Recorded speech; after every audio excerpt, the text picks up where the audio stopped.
ఈరోజు దుబాయ్ ఎయిర్పోర్ట్లో మిస్సైల్ దాడి జరిగింది. ప్రయాణికులు ఒక్కసారిగా భయాందోళనకి గురయ్యారు. ఎయిర్పోర్ట్ అధికారులు ప్రయాణికులందరినీ సురక్షితమైన ప్లేస్కి తరలించారు.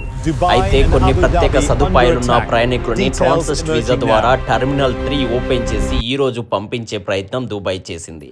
కానీ ఒక్కసారిగా మిస్సైల్ దాడి జరగడంతో ప్రయాణికులందరూ కూడా భయాందోళనకు గురయ్యారు.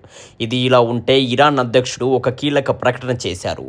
ఇకపై గల్ఫ్ దేశాల మీద ఎలాంటి కాల్పులు జరగవని, గల్ఫ్ దేశాలన్నిటి కూడా క్షమాపణలు చెబుతున్నానని తెలియపరిచారు. గల్ఫ్ దేశాల సార్వభౌమత్వాన్ని మేము గౌరవిస్తామని ఇరాన్ అధ్యక్షుడు ప్రకటన చేశారు.